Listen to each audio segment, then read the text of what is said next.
पूरी नगरी में रथ यात्रा का पावन समय था। समुद्र की ठंडी हवा, शंखों की गूंज और भक्तों की भीड़ के बीच राजा पुरुषोत्तम देव स्वयं भगवान जगन्नाथ के विशाल रथ के सामने झाड़ू लगा रहे थे। ये परंपरा छेरा पहाड़ा कहलाती है, जहां राजा स्वयं को भगवान का सेवक मानकर रथ को शुद्ध करते हैं।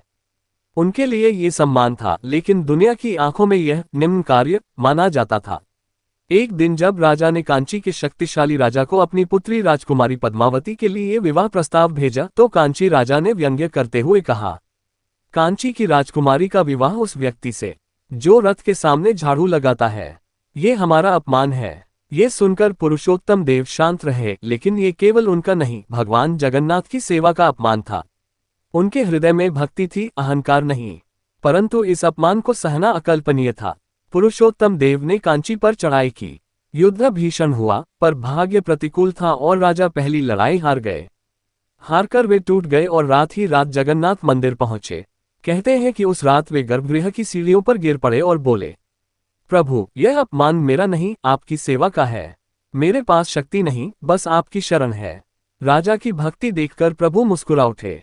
उसी क्षण निर्णय हो गया, इस बार युद्ध स्वयं जगन्नाथ और बलभद्र लड़ेंगे। अगली सुबह एक अलौकिक घटना घटी। दो दिव्य योद्धा उज्ज्वल वेशभूषा में सफेद घोड़ों पर सवार मार्ग में दौड़ रहे थे।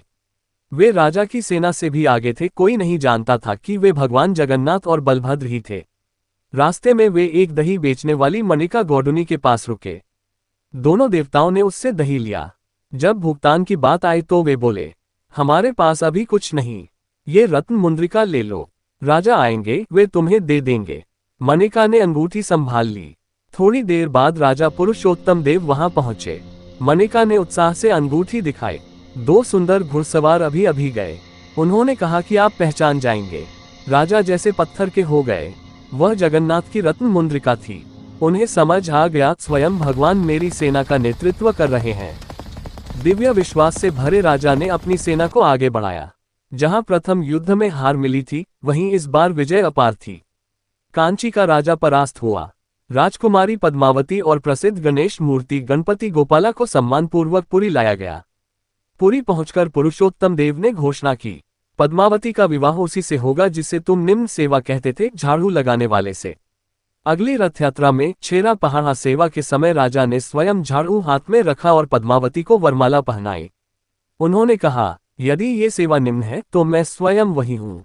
भगवान जगन्नाथ उनकी ओर रहते हैं जो सेवा और भक्ति में बड़ा है, न कि अहंकार में। जय जगन्नाथ, जय जगन्नाथ।